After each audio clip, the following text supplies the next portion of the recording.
Muy buenas chicos, pues nada, pasamos a un nuevo tema. En este caso se trata del tema del aprovechamiento micológico. Voy a tirar de una presentación que hizo el año pasado un compañero experto, como él dice, micológico y micófago. O sea, le gustan tanto conocer el mundo de los hongos como comérselos, al menos los que son comestibles. Así que voy a tirar de la presentación que nos hizo él el año pasado, a ver si todos somos capaces de aprender de esto. En primer lugar, hay que dejar algunas cosillas claras, ¿no? Hay que dejar algunas cosas claras. Hay, hay- Algunas veces hay bastante confusión, ciertas cosas, con el tema de los hongos. Fijaos, esto es una noticia de un periódico, La Crónica de Salamanca. Aquí nos comenta, se trata de, bueno, una noticia sobre una sociedad micológica. Dice, la llegada del otoño es sinónimo de comienzo de temporada de seta. En cuanto empiezan a caer las primeras lluvias del mes de octubre y los árboles se tornan amarillentos, muchos salmantinos empiezan a pensar en programar una salida al campo para recoger setas. Sin embargo, por muy apetecible que sea el plan, las setas son una de las plantas más peligrosas para las personas, puesto que la línea que separa una especie comestible de otra venenosa es muy fina y delicada. Bueno, es una noticia, ¿no? Pero ¿habéis caído en el detalle? Pues mira, el detalle es que dice, es una de las plantas más peligrosas para las personas. Las setas son plantas, las setas no son plantas. Eso es un error gravísimo. De hecho, las plantas y los hongos son tan distintos como que pertenecen a reinos completamente distintos. Aquí aparecen los 5 reinos que tenemos en la naturaleza. Primero, el reino Monera, que son seres vivos unicelulares, que no carecen de núcleo. Luego tenemos el reino Protista, que es un reino algo más desarrollado. Pasamos al reino Plantae, que son, bueno, las plantas. Aquí nos aparecen varios ejemplos. Reino Fungi, que es los hongos. Y por último, el reino animal, que aparecen, pues, esto que tenemos aquí. Pues aves, mamíferos, peces, cefalópodos, insectos. Pero como veis, quiero que quede muy claro que los hongos son un reino distinto. Concretamente, reino fungi. En esta diapositiva vemos que los hongos están hablando del reino fungi. Se trata de organismos eucariotas entre los que se encuentran los mohos, las levaduras y las setas. ¿Sí? Estamos hablando de 3 tipos distintos de hongos. Son un reino distinto al de las plantas, de los animales y al de los protistas. Bueno, simplemente quiero que quede claro que se tratan de reinos distintos. En este esquema, como veis, no habla del reino de los hongos. En principio se diferencian organismos unicelulares y pluricelulares. Los unicelulares, pues tenemos las levaduras, que algunas se utilizan para el pan, para hacer el pan, incluso para bebidas como la cerveza, se utilizan. Luego tenemos los pluricelulares. En ello encontramos los mohos, este es un ejemplo muy claro que todos conocemos, y ya lo que nos pensamos siempre que son las setas, ¿no? ¿Vale? Así que diferenciemos entre unicelulares, a ver, lo diré, unicelulares y pluricelulares. Jolín, pluricelulares. En este caso, mohos y setas. Bueno, algunas de las características generales del reino fungi. Pues, como habéis visto, menos los que son unicelulares, que tan difíciles de decir, la mayoría son multicelulares. Son heterótrofos. ¿Esto qué quiere decir? Que adquieren alimentación por absorción. Las paredes celulares son de quitina. Y encontramos varios tipos, que son descomponedores, parásitos o simbiontes. Simbiontes, bueno, simbiosis. Y aquí nos habla de alrededor de 1,5 millones de especies. Y para que os deis cuenta, la biología molecular los coloca a los hongos más cerca de los animales que de las plantas. Ahí quiero destacar mucho la diferencia, ¿vale? Aquí tenemos una primera clasificación de hongos, de setas, vamos, en este caso, que aparecen aquí. Tenemos los saprófitos. Los saprófitos son los que se alimentan de materia orgánica muerta en descomposición, que son estos de aquí, como por ejemplo este Coprinus y este que tenemos aquí. Luego tenemos hongos parásitos. Parásitos, ¿sabéis lo que es, verdad? Los hongos parásitos son los que se desarrollan y llevan a cabo su existencia sobre tejidos vivos de otros seres, sea cual sea su origen. Puede ser, en este caso, madera, o bueno, en este caso parece que lo que han puesto aquí es una seta de chopo y una seta de ostra, unos pleurotus. Y por otro, tenemos aquí otro grupo a los que hemos denominado simbióticos. Los simbióticos son los que llevan a cabo su existencia mediante una simbiosis con otras especies de árboles, bien sea con la raíz. Bueno, normalmente suele ser la raíz del árbol, está en simbiosis con el micelio del hongo, con el cuerpo, y ahí se intercambian una serie de sustancias que sacan beneficio a ambas partes.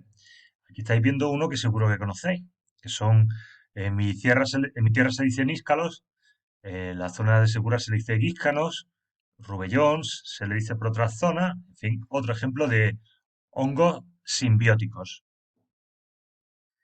Algo muy importante para clasificar las setas es conocer las partes de las setas. Aquí tenemos una que nos la han puesto súper completa. No todas las setas tienen todas estas partes, pero son las que suelen aparecer a la hora de identificarlas, lo que nos tenemos que fijar.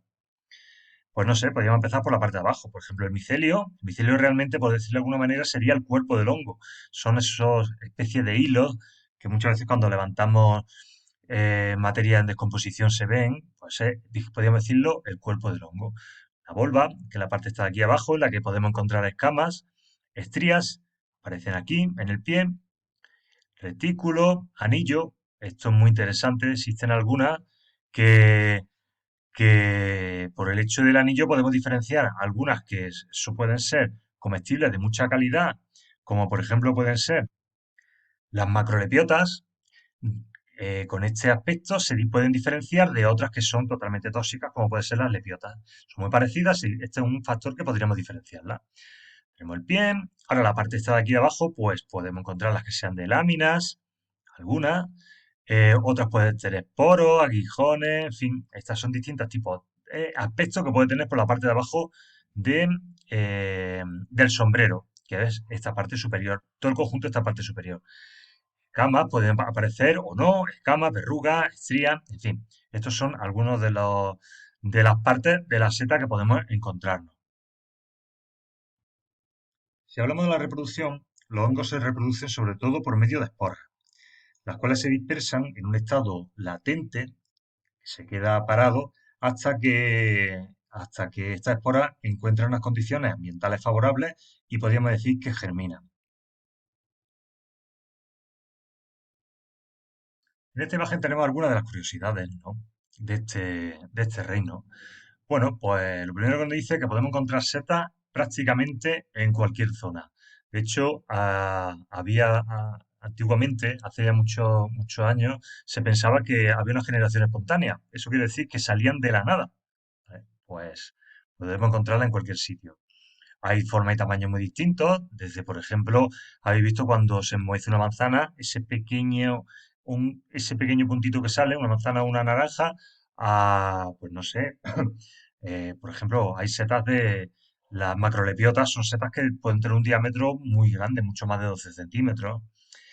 La península ibérica, pues por su variedad de clima, es una de las regiones europeas con mayor número de especies, porque encontramos climas muy diversos, pues desde los desiertos, zonas medio desérticas del sur de la península, a zonas totalmente atlánticas como Galicia y el País Vasco y tal. Bueno, los hongos pueden llegar a vivir cientos de años. Y un ejemplo de hongo es la penicilina, que se descubrió en el 28. Fue el primero en una larga serie de antibióticos procedentes de los hongos. ¿Esto qué quiere decir? Bueno, pues que también se utiliza en medicina. Una de las aplicaciones que tienen los hongos es precisamente esa, la medicina. Más curiosidades. Pues desde tiempos inmemoriales se han utilizado como alimento, pues por ejemplo, conocemos nosotros las setas de cardo, los níscalos, como medicina, hemos hablado antes de la penicilina, o como veneno también.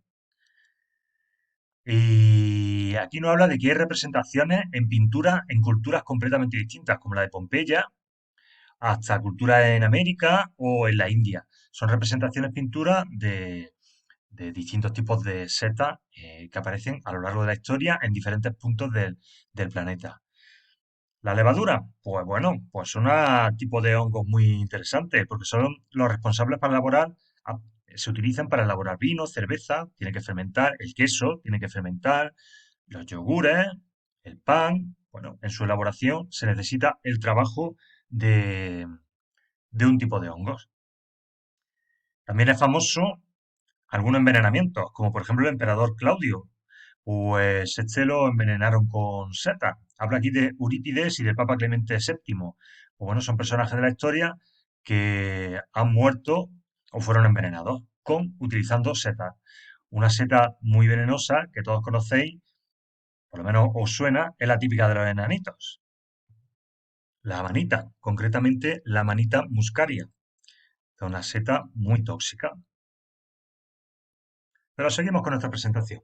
Bueno, pues en España se recogen enormes cantidades de setas. Como hemos dicho antes, su variedad de clima, pues, pues favorece la existencia de un número variado de especies de este tipo de este tipo de seres, de las setas concretamente. El precio es muy variable, también en función de la abundancia, la madurez, el estado sanitario. Habla de aquí de la presencia de gusano. Habéis oído vosotros hablar de las setas que sean gusanas, ¿no? Bueno, el tema de las setas cada vez está más de moda. Casi siempre buscamos, vosotros conocéis sobre todo lo de la zona de Santiago, cuando empieza la época de setas, vienen toda la gente de los alrededores, vienen los de alrededores bueno, de estar en contacto con la naturaleza y buscar setas. España, fijaos, exporta setas a muchísimos países y lo que supone un reto muy importante porque tienen un ritmo, una vida muy corta. O sea que enseguida por decirlo de alguna manera, enseguida se ponen malas. Bueno, aquí un detalle del equipo setero, lo han denominado, el equipo para ir a coger setas.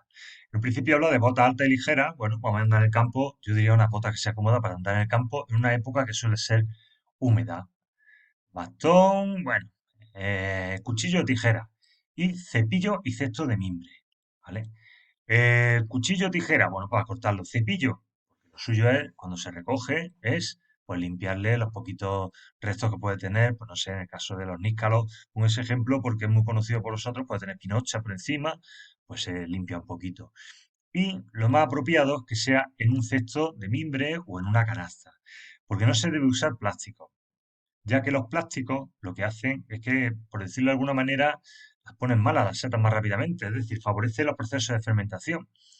Y también, de esta manera, al utilizar cestas o cajas como la de la fruta o algo así, que también se favorece un poco la dispersión, porque si estamos cogiendo setas, lo que nos gustaría es que al año siguiente, por la zona, ah, somos nosotros los propios que hacemos la dispersión de las esporas para que siga habiendo por la zona. Hay que evitar el empleo de rastrillos u otra clase de herramientas que pueden dañar el micelio y las micorrizas que dan vida al bosque. ¿Qué quiere decir esto? Bueno, pues que vuelvo al caso de los níscalos o guíscanos, como se dice en la Sierra Segura. Eh, si empezamos a rastrillear debajo de los pinos, pues posiblemente salga a la luz algunas setas que haya. Pero claro, nos estamos cargando el micelio, o sea, el propio cuerpo de la seta. El propio cuerpo de la seta. Estamos matando la seta, de manera que vamos a coger las que estén en ese momento, pero mm, la producción se corta ahí totalmente porque no hemos cargado ese ser vivo, ¿no? Otro aspecto también interesante es que hay que recoger ejemplares que no sean ni muy viejos ni muy jóvenes. Los viejos no suelen ser comestibles y muchas veces están, como se dice, agusanados. De hecho, los cortas y por el pie es que realmente tienen ya gusano. Y los que son muy jóvenes, pues hay veces que es fácil confundirlos con otros de otro tipo, de otras especies. Y hay veces que no sucede nada, que lo único que podemos conseguir es, bueno, un malestar de estómago, pero hay otros que la confusión nos puede llegar a incluso la muerte. Algunas de las normas para recoger las setas son estas. Hay que procurar recolectar las setas completas, ayudándonos de navaja con mucho cuidado.